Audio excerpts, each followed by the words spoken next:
Bapak, Ibu, Saudara-saudari, umat sekalian terkasih dalam Yesus Kristus Tuhan. Inisiatif utama, panggilan dan perutusan dalam Gereja Katolik datangnya dari Allah, datangnya dari Yesus Kristus. Karena inisiatif ini datangnya dari Allah, maka siapapun yang dikehendaki Allah, siapapun yang dikehendaki oleh Yesus Kristus, ia akan terpanggil, ia akan diutus. Sabda Tuhan yang kita dengar dalam bacaan-bacaan suci tadi menggambarkan kepada kita tentang panggilan dan perutusan terhadap siapa saja, kalau Allah, kalau Yesus Kristus menghendakinya. Bacaan pertama dari kitab Nabi Yesaya menggambarkan kepada kita tentang ungkapan isi hati dan situasi batin yang dihadapi oleh Yesaya. Aku ini seorang najis bibir, dan aku hidup di tengah-tengah bangsa yang penuh dengan najis bibir.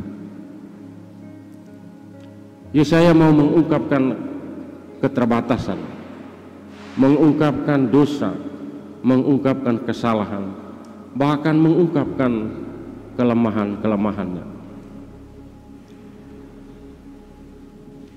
Tetapi dalam situasi yang demikian seperti yang dilukiskan dalam bacaan pertama tadi, para serafim melalui sepit mengambil bara api dan menyentuhkan pada bibir Yesaya. Dengan menyentuhkan bara api pada bibir Yesaya, semua dosanya diampuni, semua kesalahannya diampuni, dan ia dengan gagah berani merelakan diri, berani mengungkapkan keinginan bahkan kemauannya untuk menjadi pewarta sabda Allah. Ketika ditanya siapa yang mau pergi untuk mewartakan kabar sukacita, dan Yesaya dengan gagah berani, inilah aku, utuslah aku.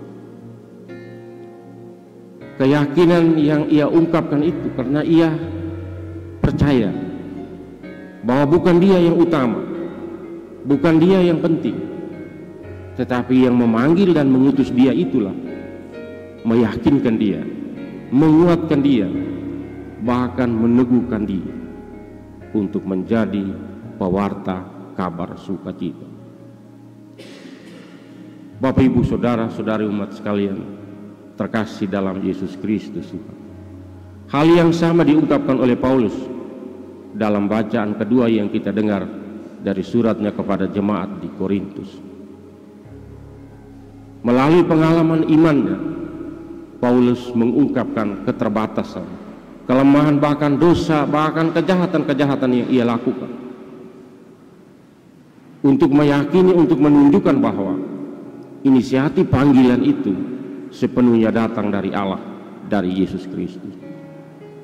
Karena itu siapapun yang mau dipanggil, siapapun yang diutus, akan terjadi.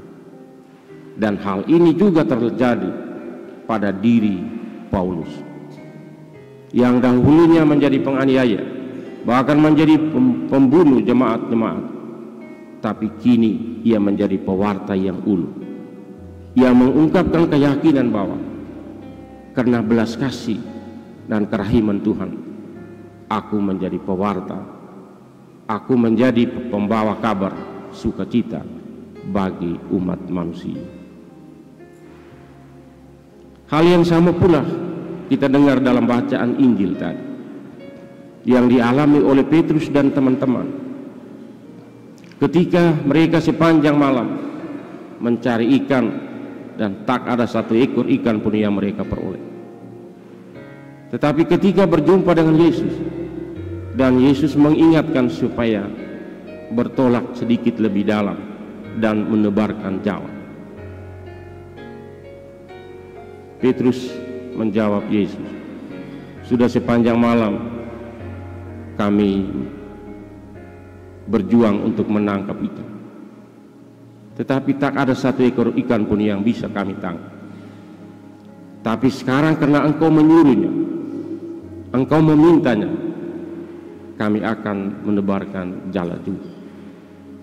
Dan apa yang terjadi seperti yang kita dengar tadi, begitu banyak ikan yang mereka tangkap, bahkan perahu mereka hampir tenggelam. Dan dalam situasi demikian, Petrus mengungkapkan keterbatasan, bahkan dengan terus terang, "Tuhan, tinggalkanlah kami, tinggalkanlah aku, karena aku orang berdosa." Tetapi justru terbalik, Yesus mengingatkan kepada Petrus, bukan saja kau akan menjadi penjala ikan, tetapi kelak engkau akan menjadi penjala manusia.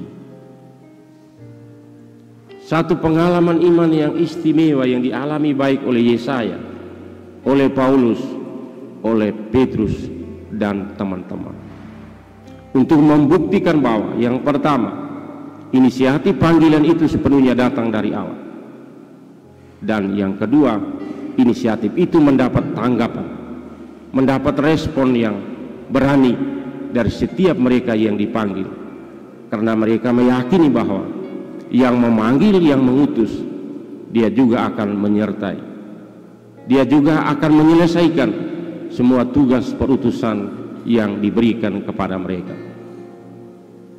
Bapak, Ibu, saudara-saudari umat sekalian terkasih dalam Yesus Kristus Tuhan, kita semua yang hadir di sini juga mendapat tugas yang sama. Kita dipanggil dan diutus. Bagaimana tugas perutusan kita itu kita laksanakan dengan baik? Satu hal yang menjadi catatan peringatan buat kita semua, Anda dan saya, apabila kita ingin tugas perutusan kita berhasil, jangan pernah berjuang sendiri, jangan pernah meninggalkan Tuhan, jangan pernah menjauhkan diri dari Tuhan, tetapi kita hendaknya selalu membangun komunikasi, bahkan relasi yang intim, yang mesra dengan Tuhan kita yang memanggil, memilih, dan mengutus kita. Apabila hal ini yang kita lakukan, yakinlah apapun tantangan, apapun besar kesulitan yang kita hadapi, kita akan berhasil dalam tugas perutusan itu. Seperti apa yang diingatkan oleh Yesus kepada Petrus, bertolaklah ke tempat yang lebih dalam, duc in altum. Itu artinya untuk mendapatkan sesuatu yang istimewa, untuk mendapatkan sesuatu yang besar, yang luar biasa, kita tidak pernah tak ada korban, tak ada perjuangan, bahkan tidak ada kesulitan yang kita hadapi, tetapi selalu ada tantangan, selalu ada kesulitan, bahkan selalu ada penderitaan. Karena tidak mungkin ikan yang baik, tidak mungkin emas, tidak mungkin berlian itu ada di laut yang dangkal. Semua yang bagus, yang baik ada di tempat yang dalam, dan untuk mendapatkannya perlu perjuangan, perlu usaha, dan jangan berjuang sendiri. Tuhan Yesus Kristus harus selalu menjadi andalan, karena dialah yang memanggil, dialah yang mengutus, dialah yang akan menyelesaikan segala sesuatu yang ia kehendaki, yaitu keselamatan hidup buat kita manusia.